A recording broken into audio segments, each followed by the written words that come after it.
Maknanya orang kaya mati, orang miskin mati, tentara mati, polisi mati, Kapolda jangan dulu, mau jadi gubernur. Ayo, habaib mati, pejabat mati, ustadz di belakang sedikit. Ya siapa yang tak siap kalau ustadz duluan?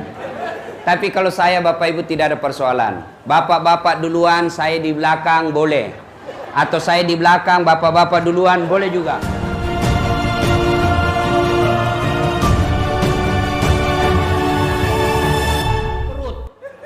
Auzubillah min zalik.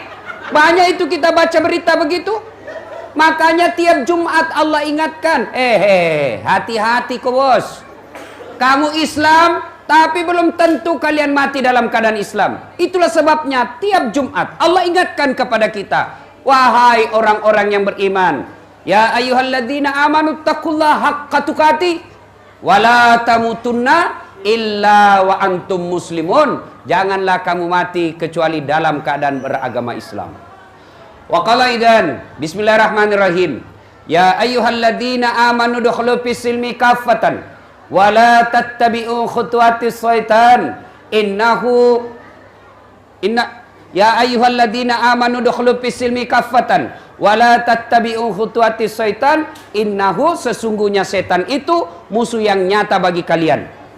Nah, Islamlah secara benar, jangan Islam pencitraan, jangan Islam pura-pura takwa. Banyak kan begitu? Itu di Sulawesi saya lihat ya. Kalau mau pil caleg, itu para politisi langsung jadi ustad.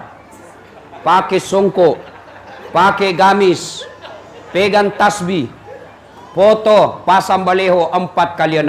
Kalah-kalah penampilan ustad. Begitu suruh ngaji, tidak tahu. Hancur kok. Ini namanya Islam pencitraan. Allah tidak senang. Jangan Islam mau karena politik. Jangan Islam karena mau pilkada. Jangan Islam dalam masjid jadi pedagang tukang tipu. Jangan Islam ketika Ramadan jadi penegak hukum suka disuap. Jangan seperti itu. Islamlah secara benar. Wala tattabi'u khutuwatis syaitan, dan janganlah engkau ikuti langkah-langkah setan, karena sesungguhnya setan itu musuh yang nyata bagi kalian. Dulu waktu saya kecil, mamaku bilang begini, kalau ada orang ceramah nak, lari semua itu setan di tempat itu. Itu dulu. Kalau ada orang ceramah, lari semua itu setan. Dulu. Sekarang, saat saya ceramah seperti ini, jangan pikir tidak ada setan di tengah-tengah kita. Ada setan di tengah-tengah kita. Bukan pocong, bukan uka-uka, bukan parakang, bukan juga popo. Tapi apa setan yang ada di tengah-tengah kita? Bentuknya handphone. Apa ibu? Apa? Orang sudah ceramah masih menggesek. Simpan dulu itu HP-mu. Dengar ceramah dulu. Datang dengar ceramah, download. Tiga Pak Guru kok. Ayo simpan dulu, jangan ketawa, saya serius ini. Simpan dulu, itu setan itu, mengalihkan perhatian. Ada juga pura-pura foto. Pada dalam hatinya, lihat kok HP baru. Saya paling tidak suka kalau lagi ceramah di foto. Kalau saya lagi ceramah langsung di foto, saya berhenti dulu. Guys, apa tahu terbuka mulut kau foto bos, baru kau share teman Facebookmu, kelihatan semua gigi. Ayo kita dengar dulu dakwah. Simpan dulu. Wa qalaidan. Bismillahirrahmanirrahim. Innallaha wa malaikatahu yusalluna ala nabi. Ya ayyuhalladzina amanu sallu alaihi wa sallimu taslima. Sesungguhnya Allah dan para malaikatnya bersalawat kepada Rasulullah Muhammad sallallahu alaihi wasallam. Maka wahai orang-orang yang beriman, bersalawatlah kalian kepada Rasulullah dengan sebaik-baik salawat. Sallallahu ala Muhammad, sallallahu alaihi wasallam, sallallahu ala Muhammad, sallallahu alaihi wasallam. Ini kalau saya salawat begini di Sulawesi, jamaah semua ikut. Itu di Sulawesi. Di sini dia lihat-lihati saya. Dia kira barangkali saya nyanyikan. Ayo salawat. Sallallahu ala Muhammad, sallallahu alaihi wasallam, sallallahu ala Muhammad, sallallahu alaihi wasallam. Ibu bapak, saudara-saudara sekalian, teristimewa Sahibul Bait Habib Lukman beserta anak beliau Habib Umar, spesial tamu kita hari ini Bapak Kapolda Kalimantan Timur, Bapak Haji Sarifuddin Safarudin. Bukan yang penyanyi KDI dulu ya, bukan. Kadang juga itu KDI dulu, Safarudin namanya. Ya. Ini Bapak Jenderal, insyaallah dilindungi dan dirahmati oleh Allah Subhanahu wa taala. Amin. Suatu ketika saya pulang ceramah di TV One Damai Indonesiaku. Dari Jakarta saya ke Makassar. Di pesawat saya matikan handphone. Itu standar. Naik pesawat matikan handphone. Begitu saya mendarat di Bandara Hasanuddin, saya aktifkan handphone. Masuk SMS. 3 SMS berita duka bersamaan. 1, innalillahi wa inna ilaihi rajiun. Siapa yang meninggal? Teman SMP-ku di kampung bisnis TV kabel. Gangguan TV kabelnya kantor BRI. Tolong perbaiki. Dia datang perbaiki, naik ke atas atap, tanpa dia sadari dia pegang kabel besar. Kesetrum, tak lempar, mati. Insyaallah mudah-mudahan mati syahid karena lagi cari nafkah. Yang kedua, inna lillahi wa inna ilaihi rajiun. Telah berpulang ke rahmatullah. Siapa? Guru SMP saya. Guru SMP. Malamnya masih datang berjamaah di masjid Isya. Selesai Isya, tidur, pergi sholat subuh di masjid subuh.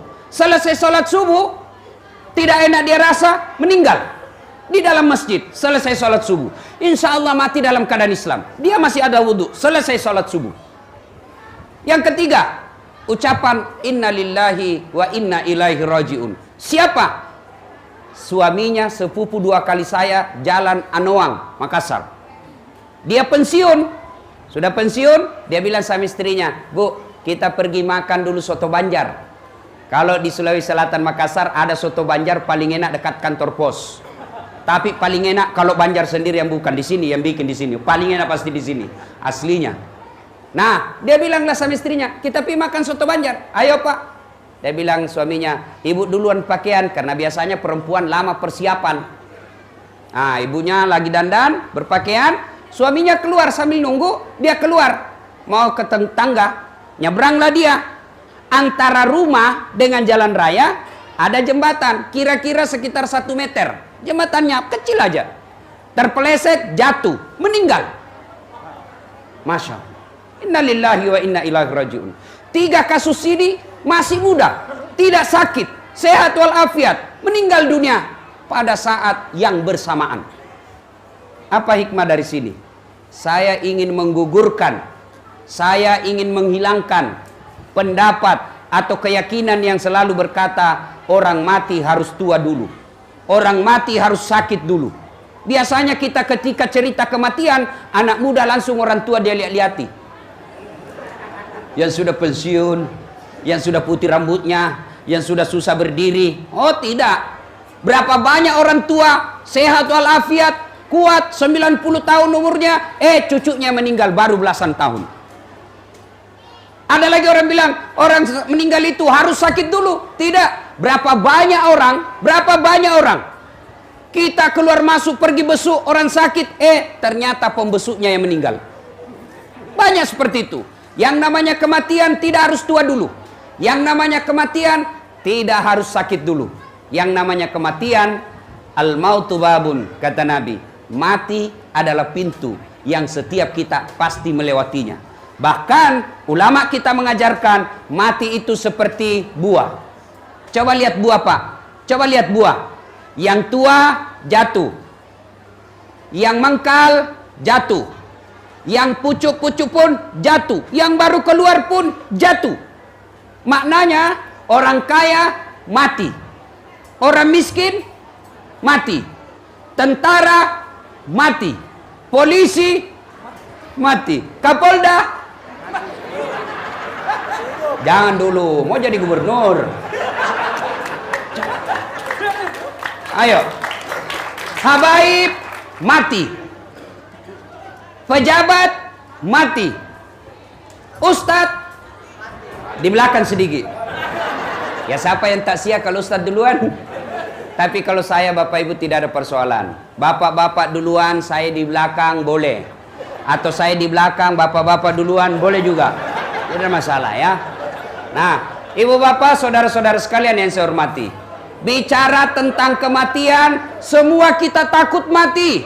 Kata Nabi, salah satu penyakit umatku yang besar, penyakit yang paling menggerogoti umatku adalah hubbud dunia wa karahiyatil maut. Terlalu cinta dunia, takut mati. Nah, sekarang kalau saya tanya Bapak Ibu sekalian, mau ndak panjang umur? Ibu-ibu yang di belakang, mau panjang umur? Mau? Bapak-bapak mau? Coba kita bandingkan mana lebih keras suaranya ibu-ibu dengan bapak-bapak. Ibu-ibu mau? Mau. Tahu wah. Bapak-bapak mau? I love it. Coba, kalau mau, Rasulullah berpesan. Rasulullah memberi wasiat. Yang sekaligus ini menjadi oleh-oleh kita pulang takziah. Resep umur panjang. Nah, Rasulullah bersabda, bukan ajal panjang ya, umur panjang. Rasulullah bersabda, sittatu asyain tasidu fil umur. Ada 6 sifat, perbuatan, tingkah laku yang membuat umurmu jadi panjang. Umurmu panjang. Apa gerangan yang membuat umur kita panjang? 1. Membuat umur panjang itu ad-du'a'u, berdoa. Mari kita berdoa. Memang Allah sudah takdirkan kita meninggal pada tahun sekian, tapi pun Allah punya kuasa untuk mengubah kembali keputusan itu. Kapan? Itulah Allah kasih kita bonus suatu tempat berdoa paling mustajab. Ada yang disebut Lailatul Qadar. Apa itu Lailatul Qadar? Lailam, malam, qadar, penentuan, malam penentuan. Pada malam itu Allah tentukan segala-galanya. Apa yang ditentukan? Ajal kita. Apalagi ditentukan makan kita. Apalagi ditentukan air yang kita minum. Semua ditentukan Allah. Misal, saya lahir bulan Desember. Biasanya orang mati itu dekat-dekat dengan kelahirannya. Ya, Rasulullah itu bahkan sama lahir dan wafatnya beliau, sama tanggalnya, sama bulannya, sama harinya. Maka kalau ada orang dekat dengan ulang tahun, siap-siap kau bos. Siap-siap. Jadi kalau ada yang lahir bulan Desember, waspada Pak. Dekatkan diri kepada Allah. Saya Desember. Misal saya lahir tanggal 21 Desember. Allah takdirkan meninggal 21 Desember 2017. Tapi Ramadan kemarin saya berdoa, ya Allah panjangkan umurku. Saya ingin menyiarkan agamamu ya Allah. Saya ingin bantu Rasulullah mendakwakan ini ilmu Islam. Kalau umurku pendek, maka habislah kegiatan saya untuk dakwah. Akhirnya Allah berfirman, malaikat, hapus itu ajalnya. 21 Desember 2017. Tunda sampai waktu yang tidak ditentukan. Aman Pak. Coba, makanya minta doa kepada Allah. Ya Allah panjangkan umurku. Bapak-bapak yang sudah uzur berdoa, ya Allah panjangkan umurku supaya saya bisa berbuat banyak, supaya saya bisa beribadah dengan baik. Kalau doa kita untuk mendekatkan diri kepada Allah, masa sih Allah tidak dengar? Kecuali doa kita, ya Allah panjangkan umurku supaya saya bisa kawin lagi. Dia bilang malaikat, sudah ini sudah tua masih mau kawin lagi nih. Lobe ni milok mopi mak bene. Doa. Nah ada yang tanya, Ustadz saya selalu berdoa. Hampir 5 waktu saya berdoa. Kok doa saya tidak dijabah? Doa saya tidak digelar? Satu, jangan salah sangka. Bukan tidak dikabulkan doa kita, tapi bisa jadi apa yang kita minta tidak baik buat kita. Saya ulangi, Apa yang kita minta belum tentu baik buat kita. Allah tahu, ini tidak baik, nggak usah kasih. Contoh ini ya, bukan karena ada Kapolda di sini. Contoh, dulu Pak Kapolda, saya tamat SMA, saya daftar akabri. Karena ada keluarga saya akabri juga. Kalau pulang kampung itu akabri kan banyak lamban-lambannya. Jalan itu nggak mau bengkok dadanya. Saya mau saingi dia. Pergilah saya daftar, Jalan Garuda, depan kantor Pertamina Makassar. Saya pergi daftar. Begitu tes fisik, tidak lulus. Kenapa? Ceper. Tidak cukup tinggiku. Saya protes kepada Allah waktu itu. Ya Allah, kenapa kau lahirkan saya dalam keadaan pendek? Semua saya bersaudara, saya yang paling pendek. Nah, kau tidak rugi kalau kau tambah 1 senti tinggiku. Teman saya lulus, Pak. Lulus. Polisi. Sekarang dia tugas di Polda Sulselbar. Satu bunga-bunga di sini. Serse. Reserse itu kalau saya tidak salah pakai topi merah. Baret merah kan? Saya lulus jadi ustad. Alhamdulillah sekarang pakai baret putih. Alhamdulillah jadi ustad. Karena jadi ustad, mulai baret hitam sampai baret merah ku caramai ko semua. Apa? Allah kasih yang terbaik. Jangan pernah sangka buruk. Kapolda, ya Allah, mudah-mudahan saya bisa jadi gubernur.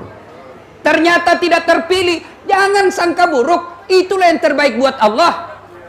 Ya Allah, mudah-mudahan saya lulus usaha saya. Kok tidak bisa, malah makin bangkrut. Allah tahu, itulah yang terbaik buat kita. Jangan pernah sangka buruk. Berdoa, minta. Kok tiba-tiba saya berdoa, doa supaya ibu saya panjang umurnya, kok malah meninggal? Allah tahu kalau panjang umurnya mungkin dia syirik. Maka cukup sampai di situ saja. Saya cinta kepadanya. Nah, yang kedua, penyebab. Ustaz, saya selalu berdoa. Kok doaku tidak diijabah Allah? Yang kedua sebabnya, Bapak Ibu sekalian, karena Bapak berdoa tidak diawali dan akhiri dengan salawat. Tergantung antara langit dan bumi. Bapak Ibu tahu salawat kan? Tahu salawat?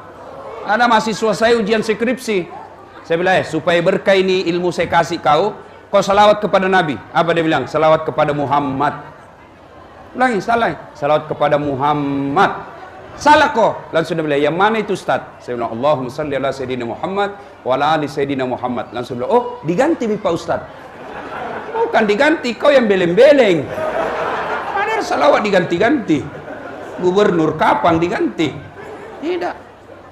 Jadi kalau mau berdoa, awali dengan salawat. Ya Nabi, salam alaik. Ya Rasul, salam alaik. Ya Habib, salam alaik. Salawatullah alaik. Atau mau lebih sahdu, sallallahu ala Muhammad, sallallahu alaihi wasallam. Boleh salawat begitu. Atau ya Nabi, salam alaika. Ya Rasul, salam. Salam alaika. Ya Habib, salam alaika. Salawatullah alaika. Pak, kalau Bapak selama ini berdoa tidak diawali salawat, itu sebabnya doa Bapak tidak dikabulkan. Kenapa? Syarat, password, pinnya doa itu salawat. Kalau Bapak salawat, doa insya Allah diijabah. Kok bisa? Contoh ini ya. Bapak punya anak nakal betul. Orang sakit gigi, dia tumbuk tiang listrik depan rumah. Jengkel kita. Tiba-tiba meninggallah bapaknya, ini anaknya nakal.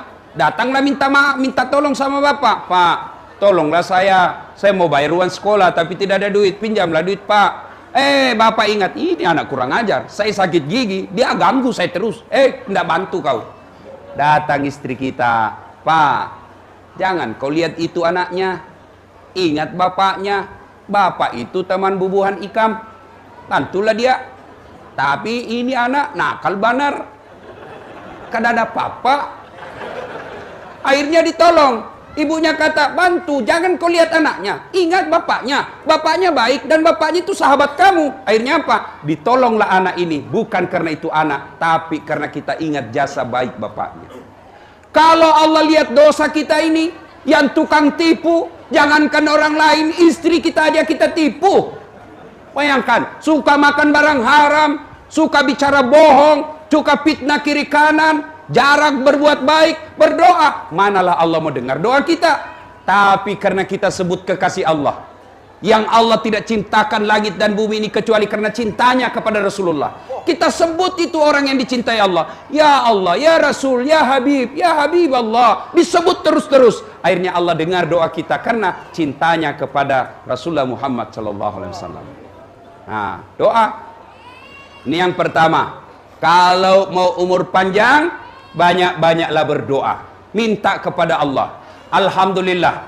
Bib, sekarang ini umat Islam rajin berdoa. Hampir 10 menit berdoa. 10 menit lagi berdoa lagi. Tapi sayang, 1000 sayang. Di mana dia berdoa? Di status. Mau pergi suaminya berdoa, ya Allah lindungi suamiku. 10 menit kemudian berdoa lagi, ya Allah murahkan rezeki suamiku. Begitu 10 menit lagi kemudian, ya Allah engkaulah yang maha memelihara, pelihara suamiku. Di mana dia berdoa? Di status, di Facebook. Siapa ajar kita berdoa di status? Sibuknya itu Tuhan mau baca status tak? Coba. Berdoa tidak harus di Facebook. Berdoa bukan di media sosial. Berdoa itu ambil wudhu, ambil sajadah, ngadu kepada Allah. Bukan di Facebook. Ini sedikit-sedikit berdoa. Tapi di mana? Media sosial. Tidak ada yang ngajar kita berdoa di media sosial. Mau berdoa, ambil wudhu, ambil sajadah, ngadu kepada Allah Subhanahu wa taala.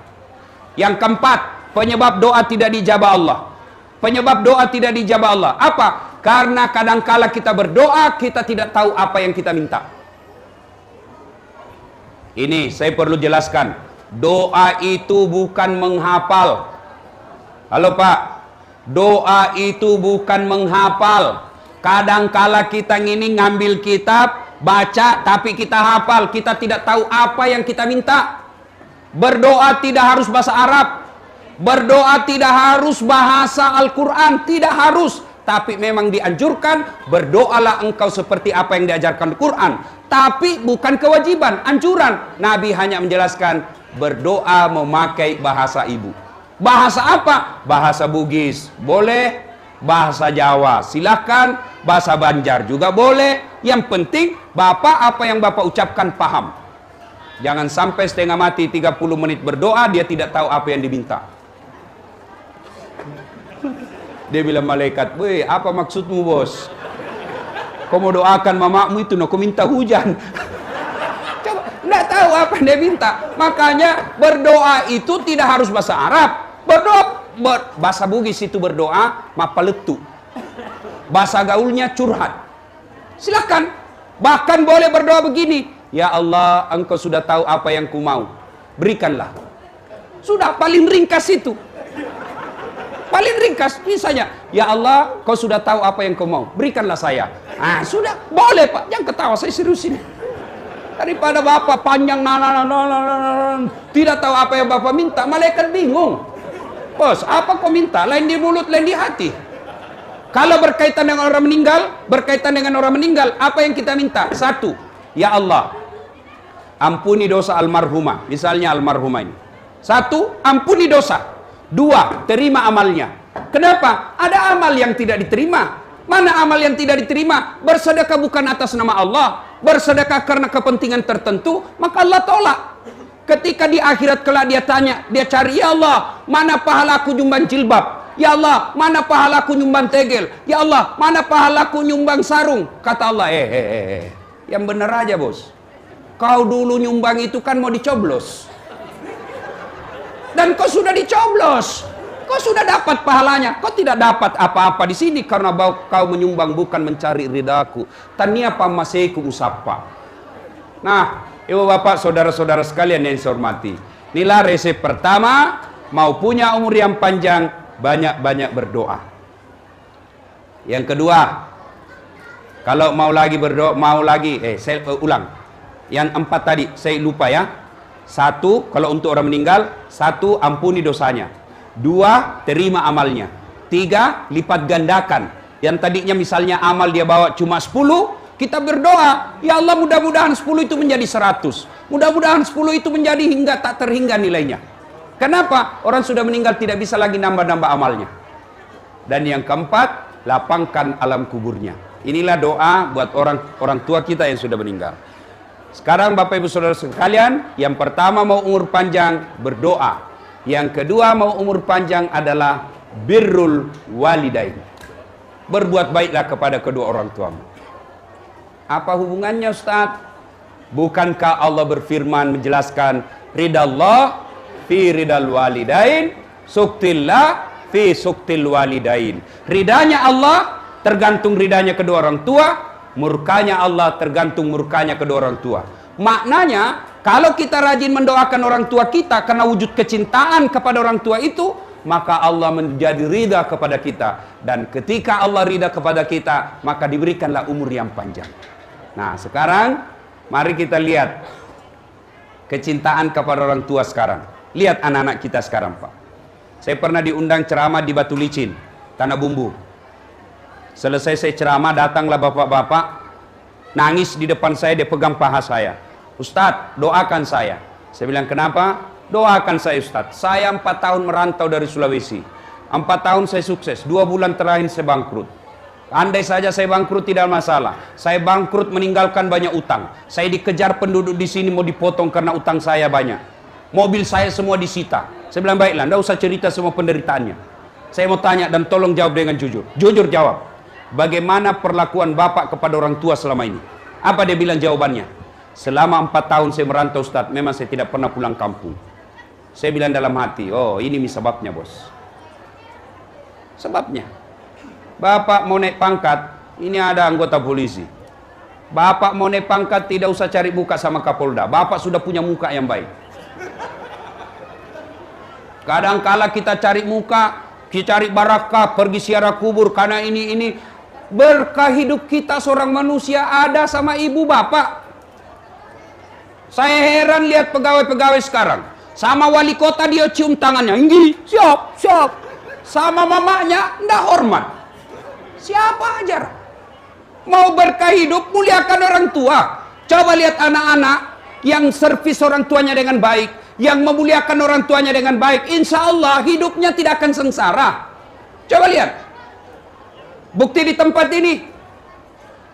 Habib Umar memuliakan orang tua dengan mengundang orang, mendatangkan penceramah, mengajak orang-orang untuk berdoa. Itu salah satu bentuk memuliakan orang tua. Insya Allah, Allah akan ganti itu dengan lebih baik lagi. Bapak, adik-adik, ada pengangguran, setengah mati cari kerja, tidak dapat kerja. Ayo, evaluasi servis orang tua. Ada yang bilang anak-anak, bagaimana orang tua saya selingkuh Ustaz? Orang tua saya penjudi. Orang tua saya tukang judi. Urusan dia dengan Allah. Urusan kita, kewajiban kita, muliakan ibu bapak kita. Contoh belajar dari sejarah hidupnya Ibrahim. Ibrahim alaihissalam penyembah berhala bapaknya. Tapi ketika Ibrahim alaihissalam mau ribut sama bapaknya, Allah tegur. Ibrahim, sadar kok, bapakmu itu. Tapi dia nyembah berhala. Allah berfirman, bagaimanapun itu orang tuamu. Lalu bagaimana? Kau yang mengalah, kau yang keluar dari desamu. Coba, anak-anak sekarang, na'udzubillah min zalim. Tidak ada lagi sopan santun sama orang tua. Zaman saya kecil Pak, itu kita mau pergi sekolah, tidak keluar kita sebelum cium tangan orang tua. Pak, Bu, lo kayo lo, Indo, lo kama sekolah, lo doangan nggak usah lama, urun tuh ego sapa, cium tangannya. Baru kita pergi. Sekarang anak-anak, bapak-bapak masih ingat, dicium tangannya sama anaknya? Iya, cium. Nggak, nasledin ji Pak. Cium tangan itu kan begini. Sekarang anak-anak, ya Pak, kan cium tangan itu. Sekalinya tangannya cowoknya tabe Kak. Beleng-beleng. Kenapa cowok? Kalau cowoknya bicara besopan, iya Kak, terserah aja. Mana yang kakak pikir baik, ya baiklah buat saya. Sekalinya bapaknya, kolot ini bapak. Nah, Masya Allah, di mana berkah hidup? Nggak ada itu. Nggak ada berkah bagi mereka. Saya kadang-kala ditanya orang, Ustadz, saya juga nggak masuk akal. Kok bisa dokter 2? Dokter saya alhamdulillah 2. 1 luar negeri, 1 dalam negeri. Dan waktunya bersamaan. Kalau waktu tidak bersamaan biasa. Tapi ini waktu bersamaan dengan negara yang berbeda. Kok bisa? Saya bilang saya juga tidak tahu. Tapi saya pegang rahasia Allah. Kalau kita muliakan orang tua, Allah pasti mudahkan segala urusan. Dan buktinya apa? Waktu saya ujian Pak, ujian untuk doktor, waktu di luar negeri, itu orang umumnya ujiannya 2 jam. Umumnya 2 jam. Saya telepon mama saya di kampung dalam bahasa Bugis karena mama saya tidak lancar bahasa Indonesia. Mak, melok ke ujian. Telo doang enggak. Mappa mula tate asera letut tate 10 siddi, misampajat duhaki, ajak tak selesai jadata. Selesai pak utel poki. Mak, saya mau ujian jam 9 sampai jam 11. Mama sholat duha, jangan tinggalkan sejadah sebelum saya selesai. Doa saja, mak. Kalau habis doa, baca Fatihah sebanyak-banyaknya. Salawat kepada Nabi. Apa yang terjadi? Orang umumnya 2 jam ujian, pak. Saya 40 menit selesai. Semua orang heran. Masya Allah, kok bisa? Inilah kuasa doa orang tua. Teman-teman sekalian yang mau naik pangkat dengan baik, doa sama orang tua. Doa. Kapolda ada mutasinya.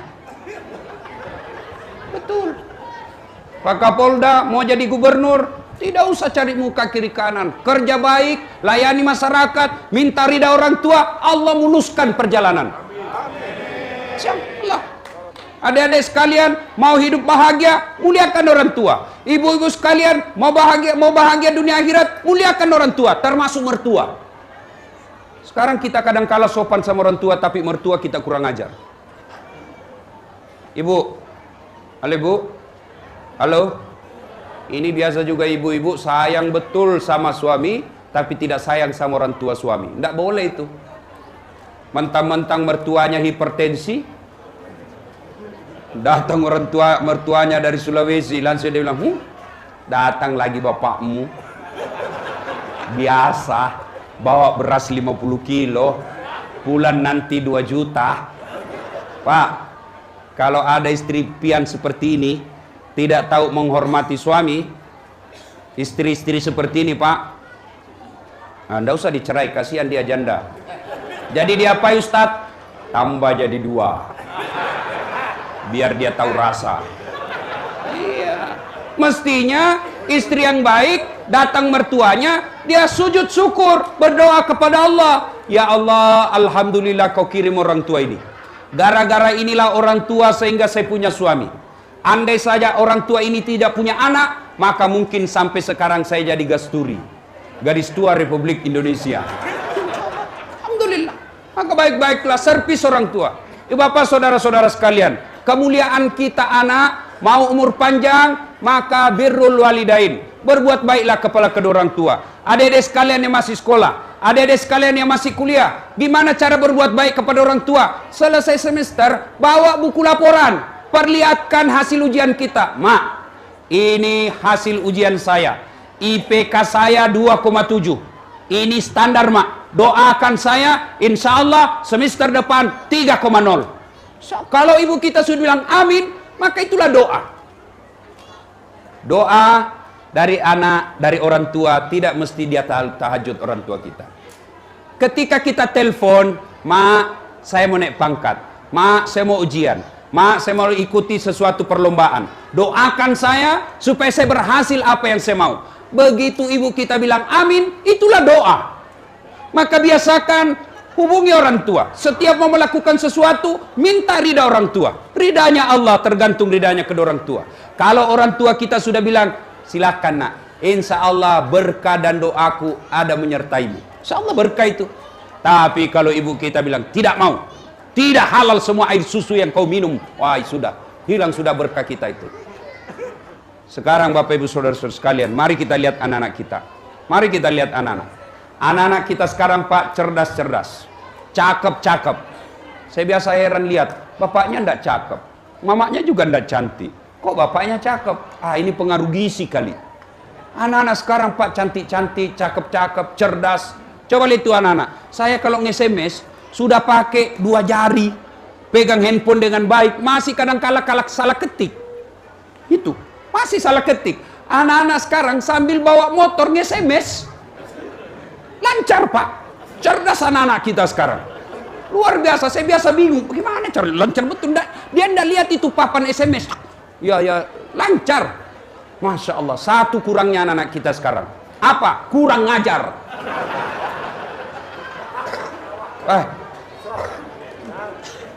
Kita dulu bicara sama orang tua, tidak berani kita lihat matanya. Takut betul kita sama orang tua. Sekarang anak-anak dipelototi matanya, apa dia bilang? Kenapa matanya, Pak? Nah, sekarang kenapa? Apa sebab anak-anak kita begini? Apakah sepenuhnya salah anak? Tidak. 90% salah orang tua. Ini pasti ada hubungan Habib Umar dengan almarhumah. Dengan baik, insya Allah anak juga akan sopan sama orang tua. Tapi kalau orang tua tidak pernah mendidik anak dengan baik, maka jangan heran anak juga kurang ajar sama orang tua. Ayo, saya ajak kita, hafal doa kebaikan orang tua, doa anak untuk orang tua, hafal? Hafal? Coba kita baca sama-sama. Bismillahirrahmanirrahim. Allahumma gfirli warhamhuma. Ada yang tahu artinya? Ya Allah, ampuni dosaku, dosa kedua orang tuaku, sayangilah mereka.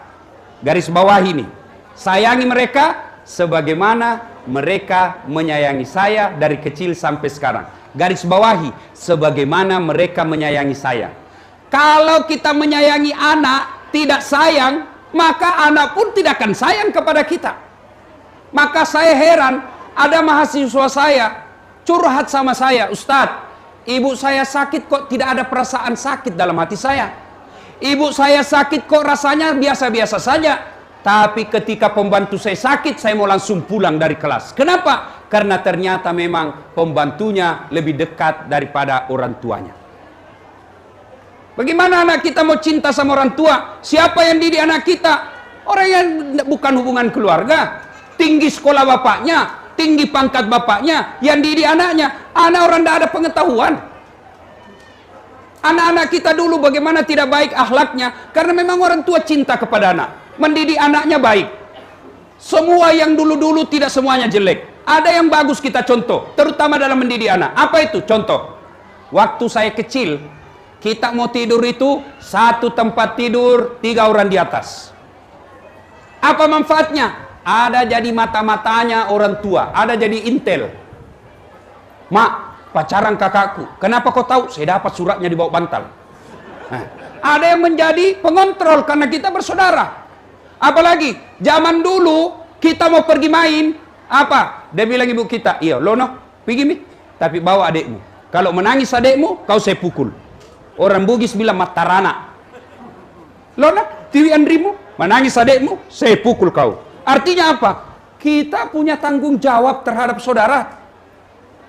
Sekarang coba lihat, gara-gara rumah harga 500 juta, adik kakak berperkara, bahkan ada yang saling baku tikam, gara-gara uang 500 juta. Kalau kita dulu tidak ada itu yang begitu. Kenapa? Memang kita persaudaraan kuat. Sekarang abad modern, ayo kita lihat. Satu anak, satu kamar. Di dalam ada televisi, di dalam ber-AC, di dalam lengkap permainan elektronik. Satu anak semua begitu. Akhirnya apa? Pulang sekolah, anak masuk langsung kamar. Dalam kamar, kapan dia keluar? Nanti dia mau makan. Masuk lagi kamar. Tidak pernah keluar dan tidak pernah ketemu. Malam minggu, katanya acara keluarga. Untuk apa? Ayo kita makan sama-sama di warung, restoran. Acara keluarga. Katanya supaya ketemu dan akrab. Sampai di rumah makan, tidak ada yang bicara. Semua sibuk dengan HP-nya. Ini Pak, kalau dibiarkan seperti ini, maka jangan heran anak kita besar kurang ajar. Bapak-bapak, para habaib, ibu-ibu, coba, bapak ibu mau tahu nasibnya dikubur nanti? Mau tahu nasibnya dikubur? Mau tahu?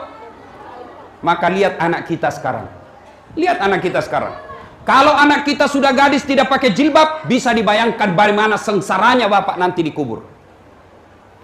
Kalau sampai sekarang anak kita tidak tahu ngaji, asam tidak tahu ke masjid, bisa dibayangkan bagaimana seksanya kita dikubur nanti. Tapi kalau sekarang anak kita masih SD sudah tutup jilbab, sudah tutup aurat. Anak kita malam Jumat semua kumpul di rumah baca Yasin sama-sama. Anak kita Ramadan berjamaah di masjid, harapan itu Pak, bapak sudah kaya insya Allah dikubur. Demi Allah, ibu bapak wafat, anak pengangguran, Allah tidak persoalkan. Ibu bapak meninggal, anak tidak punya kerja, Allah tidak marah. Tapi ketika anak bapak tidak pakai jilbab, Anak bapak tidak tahu sholat, anak bapak tidak tahu rasa malu jadi anggota DPR tapi koruptor, maka bapaknya dicari. Mana bapaknya ini? Mana orang tuanya? Kok bisa anaknya seperti ini? Hati-hati Pak. Bapak tidak usah cemas soal masa depan anak dalam perut. Masalah soal perut, bapak tidak usah khawatir soal jabatan anak kita. Allah sudah tentukan.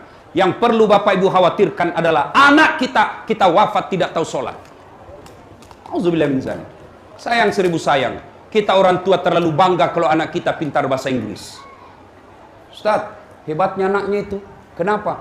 Pintar masih SD sudah pintar bahasa Inggris. Apa hebatnya? Hebat tahu Ustaz. Banyak yang begitu. Masa Ustaz? Iya. Silahkan bapak ke Inggris. Wih, benar Pak. Kapolda di sana. Wih, anak-anak masih SD sudah pintar bahasa Inggris Pak. Itu saya pergi ke Jepang ceramah Pak. Dari sana belum sekolah sudah pintar bahasa Jepang. Luar biasa. Tapi saya suruh bahasain mereka, tidak tahu dia. Artinya apa? Bahasa bukan suatu yang istimewa. Yang hebat bapak punya anak. Bapaknya pergi cari nafkah sebagai polisi. Anaknya menelpon, Pak, jangan mempermalukan institusi. Jangan minta uang di pinggir jalan.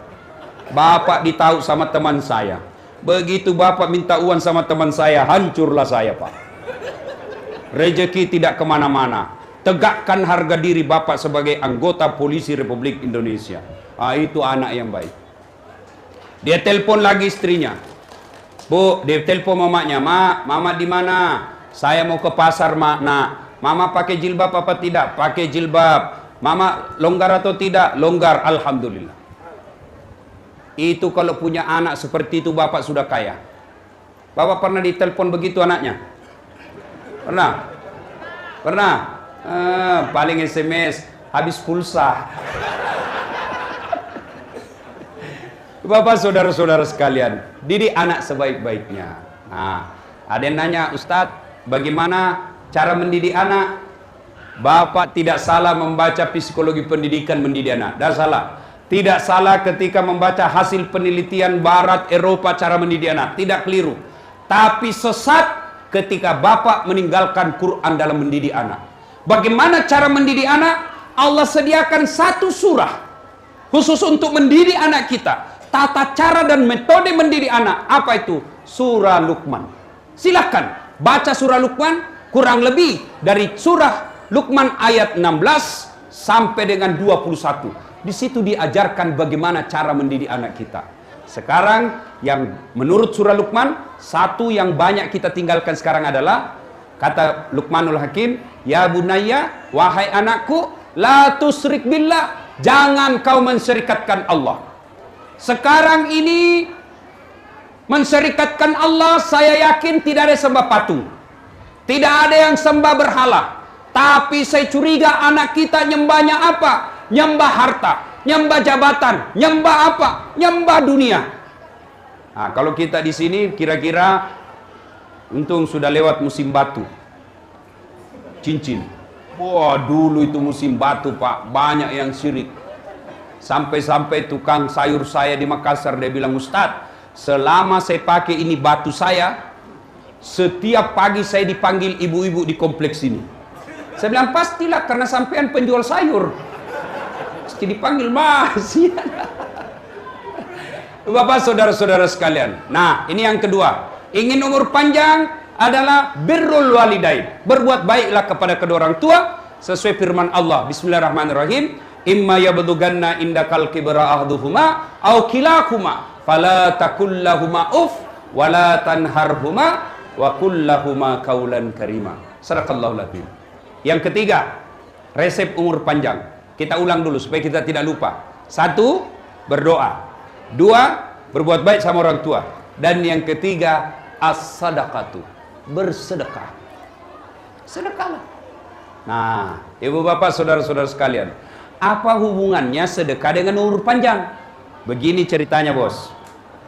Kalau waktu hidup kita banyak membantu orang, maka jangankan kita hidup, mati pun orang masih mengingat kita. Itulah yang disebut umur panjang. Contoh, waktu sehat, masih hidup, sering sedekah. Begitu meninggal, Kita lewat di pemakaman, kita lihat pemakamannya yang tadi rajin sedekah. Ini ibu rajin betul dulu bantu kita. Ayo kita doakan. Ini bapak rajin dulu kirim jalan kote di masjid kalau Ramadan. Banyak orang yang gunakan untuk buka puasa. Mari kita doakan. Didoakan, dibacakan Fatihah minimal. Padahal sudah 3 tahun meninggal, orang masih mengingatnya. Kenapa? Waktu hidup rajin sedekah. Tapi kalau bakil, orang di kampung saya bilang sekke, kikirigalla paku jambatan. Tidak bisa. Jangankan mati pak, masih hidup orang doakan kita sial. Lewat mobil tak, apa dia bilang tetangga, mudah-mudahan tabrakan mobilnya. Pelit banar nah. Saya kira dia mau kasih naik saya di mobilnya, ternyata cuma di klakson. Pak, ini ada yang menjadi gubernur, ada menjadi wali kota, ada menjadi anggota DPR. Resep jangan pelit. Kalau bapak pelit tidak ada orang yang suka. Bahkan orang pelit sekalipun tidak suka sama orang pelit. Percaya itu pak. Dia bilang Jakob di rumahnya seke, padahal dia juga seke. Orang suka itu orang pelit pak. Panjang sedekah. Dan insya Allah tidak ada orang bangkrut gara-gara sedekah. Demi Allah. Tolong tunjukkan saya di Samarinda ini ada orang bangkrut gara-gara sedekah. Yang banyak orang bangkrut gara-gara apa? Narkoba. Yang banyak orang bangkrut gara-gara apa? Judi. Yang banyak bangkrut gara-gara apa? Selingkuh. Bangkrut. Tidak ada orang bangkrut gara-gara bersedekah. Tidak ada orang, Ustadz, itu rumah di sudut, kaya betul dulu itu Ustadz. Tapi karena dia bangun pesantren, dia suka bantu orang susah, dia suka sedekah, bangkrut Ustadz. Tidak mungkin. Coba. Contoh. Quran menjelaskan, kau belanjakan hartamu di jalan agama Allah, ibarat menanam 1 biji, lalu tumbuh 7 bulir. 7 bulir itu 7 batang. Dan setiap batangnya mengandung 100 buah. Artinya 1 kebaikan Allah balas 700 kebaikan. Itu janji Allah, bukan janji caleg. Kalau caleg pak, waktu kampanye Anda boleh kita dijanji surga, dijanji kita juga surga pak. Pilih saya, pilih Cepu. Satu kampung kita, sama-sama Bugis. Pilih saya, ini kartu namaku. Kalau saya menang 24 jam, telepon saya bantu. Begitu terpilih, dia ganti nomornya. Hancur juga pak. Kita juga bego pak. Sudah tahu tukang tipu, kita mau pilih. Hanya gara-gara sarung. Bapak-bapak, saudara-saudara sekalian yang saya hormati. Nah, satu contoh. Ini contoh, saya ngalami. Baru-baru. Saya pergi ngambil cucian saya di laundry. Tiba-tiba saya dapat rezeki. Saya kasihlah tukang jaga laundry. 100 ribu, 4 orang. Cak, 4 orang. Berarti berapa keluar uang? Berapa dek? Berapa? Saya kasih juga tukang parkir 50. Nah ini, gembira betul. Berapa uang saya keluar? Berapa? 450. Pergilah saya. Selesai itu, tiba-tiba menelpon ajudannya Edi Baramuli, tokoh masyarakat Sulawesi Selatan. Tapi Ustadz, ada salam dari Puang Edi. Puang Edi siapa? Edi Baramuli. Oh ya, bagaimana kabar beliau? Sehat walafiat. Ustadz, di mana saya boleh temui? Saya ada di kantor sekarang. Sudahlah, dia ke kantor. Tiba-tiba datang bawa amplop. Tapi Ustaz, ada salam dari Puang Edi. Ada apa ini? Siapa tahu ini gratifikasi. Mana ada Ustaz gratifikasi? Jangan, saya tidak ceramah jangan. Pada dalam hatiku, cepat sudah. Sumpah. Sudah, pulang, saya buka amplop. Amplop saya buka. Berapa tadi uang saya keluar? Pagi-pagi, berapa? 450. Sekitar jam 4 sore, Allah langsung ganti. Saya buka amplop. Berapa isinya? 15 juta. Padahal tidak ada upaya yang saya lakukan. Hanya bersedekah. Ada lagi contoh. Contoh lagi nih. Saya pergi kampus. Selesai dari kampus, saya pulang ngajar. Di atas mobil, saya lihat tukang cat. Yang keliling-keliling naik sepeda, tukang cat. Saya bilang, kasihan orang tua masih cari nafkah. Saya bilang sama sopir, singgah, kasih. Tapi saya bilang, enggak usah. Setan itu mulai membisik. Apa bisikan setan? Enggak usah. Nanti orang bilang, sok kaya itu Ustaz. Sok penyantun. Sudah lewat. Begitu lewat, saya bilang, kurang ngajar ini iblis. Kau kira kau kalah saya? Balik kau.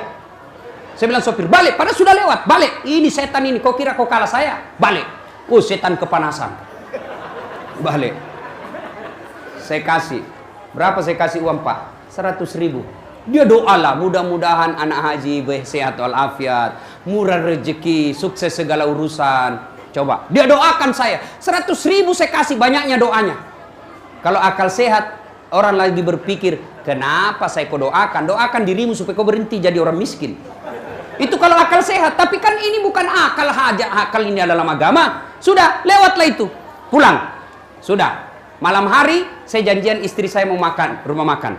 Saya tidak terima cara malam-malam. Saya mau bawa istri saya makan. Tiba-tiba menelpon. Yang punya Wong Solo, Sulawesi. Ustaz, ada ini Ustadz Samsi Ali. Datang dari New York. Nah, kita diminta untuk kumpul-kumpul dengar-dengar beliau. Sudah, saya telepon istri. Minta maaf sayang, tidak sempat. Kita tunda makan malamnya lain kali. Pergilah saya. Sampai bukan saya ceramah, bukan saya baca doa. Selesai acara, tiba-tiba yang punya Wong Solo kasih untuk Ustadz Samsi Ali. Tahu Ustadz? Dia bilang Samsi Ali, tidak usah. Saya sudah dapat tadi. Ini karena sudah keluar terlanjur amplop, langsung tikungan ke saya. Saya bilang, jangan, saya bukan saya ceramah. Padahal dalam hati, cepat. Masya Allah. Sudahlah. Padahal saya tidak ceramah loh. Saya tidak ceramah, tidak baca doa. Hanya tinggal di situ. Tiba-tiba dikasih. Naik saya di mobil, saya buka lagi. 20 juta. Subhanallah. Percaya Pak. Bapak kenapa miskin? Karena selalu minta-minta. Allah tidak senang itu orang suka begini tangannya. Allah tidak senang. Bapak ibu mau kaya, jangan minta sama manusia. Minta kepada Allah. Gimana caranya? Supaya Allah kabulkan. Pancing dengan sedekah. Dengan sedekah. Kalau bapak minta terus sama tim sukses, minta terus sama wali kota, minta semua sama pengusaha, bapak hilang harga dirinya. Minta kepada Allah. Kalau Allah yang kasih, Allah akan berikan. Kalau Allah yang ridha, minta kepada Allah. Dan saya sudah buktikan itu. Ada, ibu-ibu. Salah satu faedah dari sedekah adalah tolak bala. Ibu-ibu, Bu, ada di sini suaminya mulai macam-macam. Ada. Tidak usah malu-malu, banyak Ustadz. Bagaimana cara tolak balanya? Tolak bala dengan sedekah. Jangan cerita ke orang lain, jangan cerita di media sosial, tapi cerita kepada Allah. Dengan cara apa? Tolak bala sedekah. Misalnya, Bu, misalnya suami mulai lain-lain, ciri-cirinya laki-laki yang mulai lain-lain ya. Selama ini tidak pernah nyisir. Tiba-tiba pakai minyak rambut. Nyisir rapi terus. Wah, patut dicurigai. Selama ini pakaian tidak setrika pun tidak ada masalah. Wah, nanti dia mau keluar kalau sudah disetrika. Yang paling mencurigakan kalau suami handphone terima SMS dalam kamar mandi. Itu. Patut 99% ada apa-apanya itu. Daripada curhat cerita orang lain, lebih tolak bala. Gimana caranya? Bapak ibu bangun sedekah. Bangun sholat tahajud atau sholat hajat 2 rakaat. Minta kepada Allah. Ya Allah, Engkau yang maha melindungi, Engkau yang maha menjaga. Jagalah suami saya Allah. Saya tolak bala ya Allah, agar suami saya terhindar dari wanita jahat. Ini ada uang saya 1 juta. Berdoa, mudah-mudahan berkah 1 juta ini Allah lindungi suami saya dari wanita jahat. Insya Allah. Cuman jadi masalah kalau suaminya juga bangun sholat hajat. Ya sudah tahu juga rumusnya ini. Suaminya juga selesai istrinya sholat hajat, besok suaminya lagi yang bangun sholat. Ya Allah, saya sudah capek lihat istriku ya Allah. Marah-marah saja kerjanya ya Allah. Tambah naik juga berat badannya ya Allah. Cau namite buang. Ya Allah, ini ada uangku 1 juta ya Allah. Saya tolak bala. Mudah-mudahan 1 juta ini istriku ikhlas saya kawin lagi. Bingung malaikat. Yang mana ini dikabulkan bos? Bapak saudara-saudara sekalian, pulang dari tempat ini, mari biasakan bersedekah. Dan yang keempat, yang membuat umur kita panjang kata Nabi adalah silul arham, sambungkan persaudaraan. Seperti yang dijelaskan tadi Pak Kapolda, sebentar lagi pasti suhu politik akan naik. Pilgub dan pilpres serta pilcaleg pasti akan bersebaran orang-orang yang menggadu domba kita. Silahkan berbeda pilihan, silahkan berbeda partai, silahkan berbeda kaos, tapi jangan berpecah belah. Pesan Rasulullah, umat Islam itu seperti badan ini. Apabila yang satu sakit, yang satu ikut merasakannya. Wa'tasimu bihablillahi jami'an wa la tafarraqu. Berpegang teguhlah kalian kepada tali persaudaraan agama Allah dan janganlah engkau bercerai-berai. Seperti yang dikatakan Kapolda tadi, saya belajar ilmu fikih. Bahkan dalam ilmu fikih, keamanan itu adalah suatu darurat. Bahkan keamanan sesuatu itu bisa menggantikan tadinya yang menjadi wajib, bisa menjadi sesuatu menjadi sunnah. Tadinya harus dilakukan seperti ini, tapi karena keamanan tergantung, boleh diganti dengan cara lain. Contoh, sholat. Sholat kita harus berjamaah misalnya di masjid. Tertibnya imam ada saf. Harus jangan banyak gerak. Itu dalam keadaan normal. Tapi ketika dalam keadaan keamanan terganggu atau dalam keadaan perang, maka kewajiban kita yang sholat seperti tadi, maka boleh berganti. Dengan cara apa? Namanya sholat khawf, sholat dalam keadaan perang. Gimana caranya Ustaz? Saf pertama misalnya 3 orang depan pegang senjata. Pegang senjata. Saf kedua selesaikan 1 rakaat. Selesai 1 rakaat saf kedua, maka saf kedua yang jaga senjata, siaga, kemudian saf pertama selesaikan lagi 1 rakaat. Maknanya keamanan ini adalah sebuah kebutuhan mutlak. Dan keamanan bisa terganggu karena berpecah belahnya kita. Ingat sejarah Islam awal-awal Nabi dakwah. Orang berpecah belah.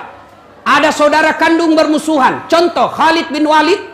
Khalid bin Walid bermusuhan dengan Walid bin Walid, saudara kandungnya sendiri. Contoh paling dekat, Rasulullah Muhammad SAW, paman beliau Abu Lahab bermusuhan dengan Nabi, tapi bukan karena pilgub, tapi karena akidah. Islam membenarkan kalian pecah ketika berbicara soal akidah, tapi ketika soal politik tidak ada alasan untuk pecah belah umat Islam. Coba, sekarang orang suami istri baku musuh, gara-gara apa? Beda pilihan pilgub. Bodoh.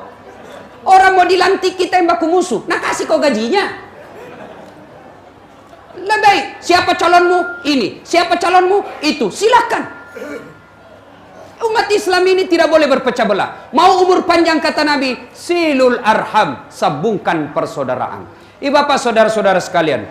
Dan yang kelima, jika ingin umur panjang, at'im al masakin, beri makan fakir miskin. Nah ini alhamdulillah. Saya dengar tadi riwayatnya almarhumah yang kita haulkan hari ini. Salah satu bentuk kebaikan beliau yang sampai sekarang dikenang adalah suka memberi makan fakir miskin. Ibu-ibu mau kaya ibu? Mau kaya? Kalau ibu terlanjur bikin sayur, tambah-tambah kuahnya kata Nabi. Kasih tetangga, jangan cuma kuahnya, tentu dengan isinya. Ya itu menyambungkan persaudaraan. Dengan cara umur panjang apa? Memberi makan fakir miskin. Dan yang kelima, keenam, kata Nabi, jika ingin kalian umur panjang, wal istighfaru qablal fajri. Banyak-banyaklah beristighfar. Banyak-banyak bertobat. Nah, kalimat yang paling sederhana, astaghfirullahaladzim azim wa atubu ilaihi la ilaha illa anta subhanaka inni kuntu minadz zalimin. Terlalu panjang Ustaz, boleh yang paling pendek, astaghfirullahaladzim azim wa atubu ilaihi, atau paling pendeknya lagi, astagfirullah, astagfirullah, astagfirullah. Nah, ibu bapak saudara-saudara sekalian, inilah 6 resep yang Rasulullah SAW berikan kepada kita untuk memiliki umur yang panjang. Mudah-mudahan kehadiran kita menjadi amal kebaikan buat almarhumah, menjadi amal kemuliaan buat ahli waris yang ditinggalkan, dan mudah-mudahan kita yang mendengar ini diangkat derajatnya oleh Allah Subhanahu wa taala. Sebelum saya akhiri, saya mau tanya dan tolong dijawab dengan jujur. Jujur dijawab ya. Ibu bapak punya handphone? Punya handphone? Punya. Itu handphone Pak kalau dipakai terus kenapa? Lobet. Kalau lobet diapain? Cas. Kalau dicas tidak dicas kenapa? Kenapa? Mati. Kalau sudah mati masih bisa digunakan? Ikan ada pulsanya 500.000. Ada handphonenya. Bisa digunakan? Tidak. Kalau handphone lobet cas 1 jam, full cas, berarti HP-nya baik. Cas 1 jam masih lobet, cas 2 jam masih lobet, cas 3 jam masih lobet, cas sampai pagi masih lobet, berarti HP-nya sudah rusak. Kalau HP sudah rusak, maka tidak bisa lagi difungsikan, meskipun HP-nya mahal. Demikian juga hati. Alhamdulillah, baru saja saya ngecas. Bapak, saya cas lebih 1 jam. Lebih 1 jam saya cas Bapak. Apanya saya cas? Imannya. Selesai dengar dakwah ini 1 jam lebih, mestinya orang beriman tambah imannya. Selesai dengar dakwah, yang 6 ini tidak mampu dilakukan 6, tapi ada diamalkan 2-3 poin, berarti Bapak sudah baik. Sudah masuk kategori firman Allah. Bismillahirrahmanirrahim. Innamal mu'minuna alladzina idza dzukirallah wajilat qulubuhum. Orang yang baik imannya, selesai dengar dakwah, bertambah menjadi lebih baik lagi. Tapi sebaliknya, selesai dengar dakwah, saya ngecas dia 1 jam. Apa dia bilang? Tantenton janjenjong, tangi tamulo, tangi takku, jame jamamu, jame jamaku. Kuliah pi baru kuliah. Apa itu Ustaz? Cerita neraka, kayak dia datang dari neraka saja. Jangan lagi panggil itu Bib Umar, tidak usah lagi panggil Ustaz Dasar. Kenapa? 6 dia bahas, saya terus dia kena. Kalau dia begini pikirannya, inilah yang Allah sindir dalam Al-Quran. Bismillahirrahmanirrahim. Fadawa'un alaihim a'anzartahum am lam tunzirhum. Kau sampaikan ayat Allah atau tidak? You sampaikan hadis-hadis, kau nasihati atau tidak? Sama saja. La yu'minun. Mereka tidak akan beriman. Na'udzubillah min zalik. Bahkan ayat berikutnya, hal adullukum, bahkan mereka menjelaskan Allah dalam jelaskan, bahkan mereka lebih hina dari binatang. Lebih hina dari binatang. Tahu binatang, Pak? Ibu-ibu, tahu binatang? Tahu? Ibu saya di kampung sampai detik ini masih jual beli kambing. Kambing. Itu kambing. Itu kalau ada kambing beliau nakal, suka dia seruduk temannya, dia panggil penjaganya, tikengi. Tangkap itu, bawa ke pasar, jual, suka dia ganggu temannya. Balui. Sampai di pasar ditelepon, Haji, dia gak beli, tidak ada yang beli, palisui, kasih kembali, potong, kita makan sama-sama. Kambing, nakal, jual, tidak ada yang beli, potong, dagingnya sate kambing, perutnya konro dan coto, tanduknya perhiasan, kulitnya perhiasan, kakinya sop kikil, lidahnya sop lidah, pipinya sop pipi, ekornya sop buntut. Semua dipakai. Kambing, nakal, jual. Tidak ada yang beli, makan sama-sama. Kambing, kambing. Apa ibu? Bembe. Kalau ada orang Samarinda, nakal, tukang tipu, tidak sholat, jelek mukanya, busuk mulutnya, kentutnya besar. Diapai bos? Siapa yang mau beli? Ayo, diapa? Potong. Siapa mau makan? Siapa mau makan jenazah manusia? Jangankan makan, kita pegang saja jenazah, jijik kita. Itulah yang Allah sindir. Mereka lebih hina dari binatang.